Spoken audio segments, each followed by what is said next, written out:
This is Trent and I's Learning Disabilities Timeline and History Screencast presentation for Dr. Yates.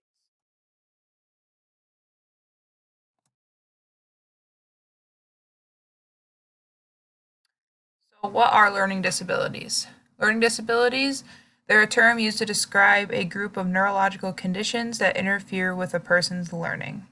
So some of the disorders can be related to speaking, listening, reading, reasoning, and math.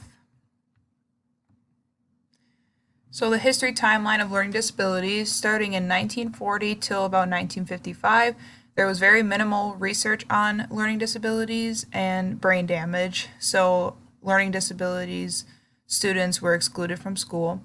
And then from 1960 to 1980, medical research started to grow a little bit, and new terms like dyslexia, dyscalculia, and dysgraphia were used for disorders with reading, math, and writing. And then in 1963 specifically, there was the formation of Association for Children with Learning Disability. Then in 1975, Congress passed PL 94-142, and then the Education of All Handicapped Children Act formed. So then this started to include students in schools. Students with LD were not excluded. And then 1980 to 2000, medical research was at its peak, and a renewed interest in learning disabilities, and now new technology and terms are used. And in 1990, Congress passed Individuals with Disabilities Education Act, and it was reauthorized in 1997. The 5 leaders in the field of learning disabilities. So Samuel Orton was the first one. He started doing research and introducing the idea of dyslexia, and he recognized that some people have struggles with the letters B and D in certain words, and he realized that something in the brain was happening that was different from people that could read those letters normally. Then Anna Gillingham, Bessie Stillman, Romalda Spalding, and Grace Fernland. They all joined Orton, and they all formed as a team to respond to the needs of children with disabilities. They started to provide alternative methods to teach children who could not memorize sight words just by speaking and listening. They realized that children could not all do this at the same level, and they started coming up with alternative methods.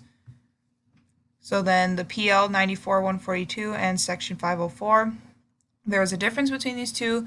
The public law guaranteed that each handicapped child ages 3 to 21 will receive a free and appropriate public education in the least restrictive environment possible. So this means that they had just as equal rights to an education as did the general education students, and they could have them in an environment that least restricted them from learning everything that they could. So children were wanting to be educated in the general classroom as much as possible. And then Section 504 is a little like subsection, and it just generally deals with accommodations that students needed in the classroom. So it was a Civil Rights Act that was developed to design helping students who might not qualify under IDEA regulations. So there are causal factors and there's incidence factors of LD. The causal factors that may reveal the cause of learning disability. So there's genetics, some of them are inherited and they run in a family. Difficulty during pregnancy or premature birth is an indicator of a learning disability. And then prenatal conditions that harm the fetus. So if the mom drinks alcohol, does drugs, doesn't take care of herself, that can lead to a learning disability. Postnatal or birth trauma, so during the birth something could happen. Deprivation of oxygen is said to lead to autism, for example. Early childhood exposure to lead, aluminum, arsenic, mercury, and other neurotoxins are also a causal factor of learning disabilities. Incidence factors, so these are rates and facts that show how common LD is in children. So between 3 and 8% of children in the U.S. have ADHD. Approximately 1 in 150 children have autism. 1 in 94 boys are diagnosed. It is more common in boys than girls. Currently, more boys than girls are identified as LD, with the ratio being about 3 boys to 1 girl.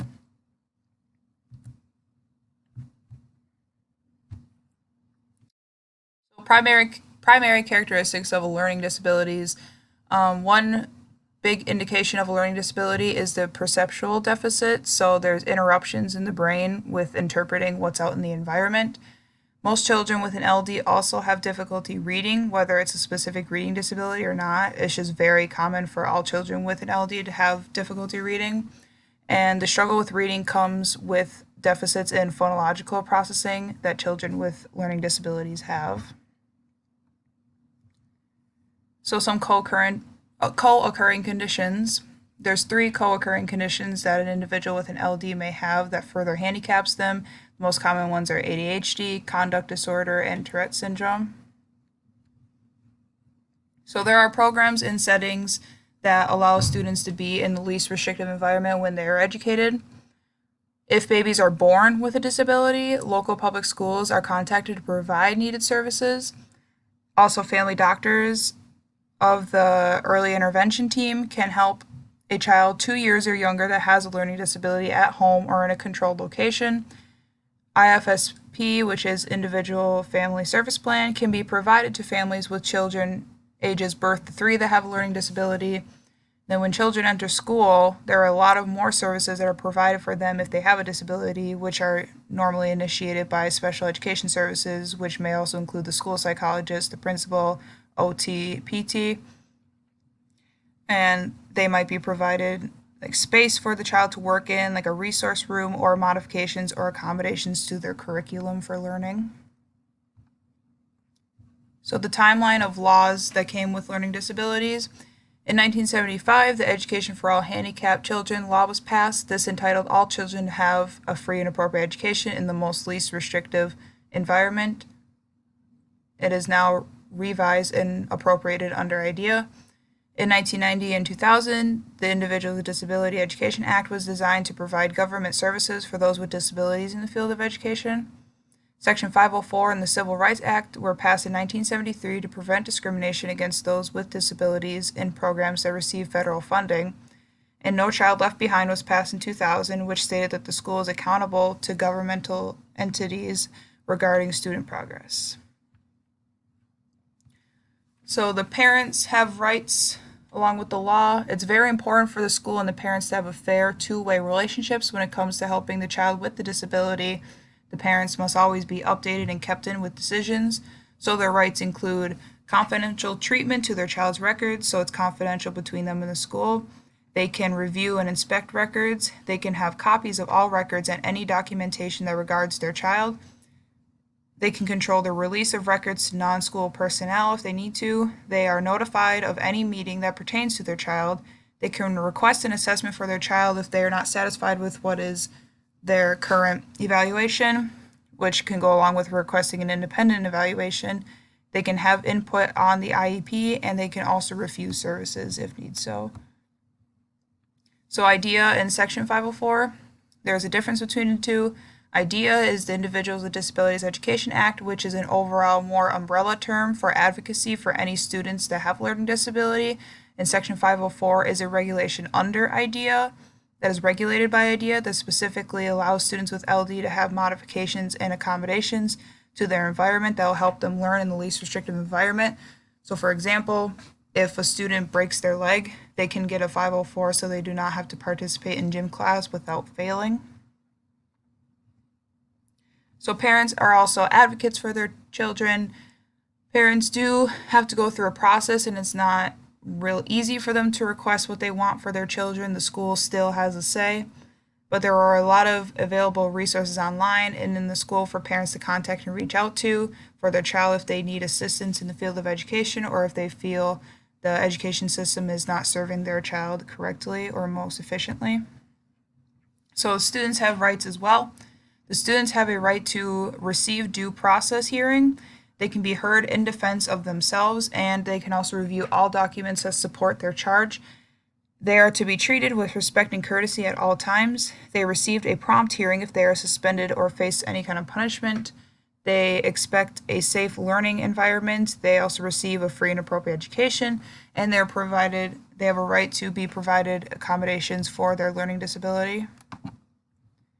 The teachers also have rights and they have obligations. So their rights are to work in a safe environment, be treated respectfully by their students, and be able to teach. And then they have obligations to notify the parents before the evaluation for an IEP that their child is involved in, an obligation to follow guidelines that are set forth in the IEP, and they need to recognize these rights that the parents have. So the purpose of a behavioral intervention plan is to revise and revisit the behavioral needs and changes a student may have if the initial IEP or plan does not work and the student is still struggling. So if a student has an initial IEP and they have a certain plan they want to follow, but they end up getting suspended for 10 days, once they hit that 10-day mark, they can do a behavioral intervention plan and revise the plan because obviously it's not working. So they need to do something else in order for this child to learn in the classroom. And then there are also suspension and expulsion rights.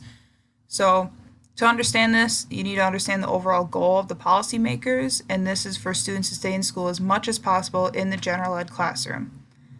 But schools are allowed to suspend a student for up to 10 days throughout the whole school year, and after 10, that is when the IEP team must meet and discuss a BIP, just like I mentioned, and the due process officer will look at the teachers' and principals' efforts towards behavioral goals for the student along with the offense and if other alternatives were considered before they go into a whole process. Expulsion, which means bringing the student into a new school or an alternative school if the damage is just too much in one school. It must be a serious situation and there are multiple meetings and considerations that must be met in order to follow through with this kind of movement.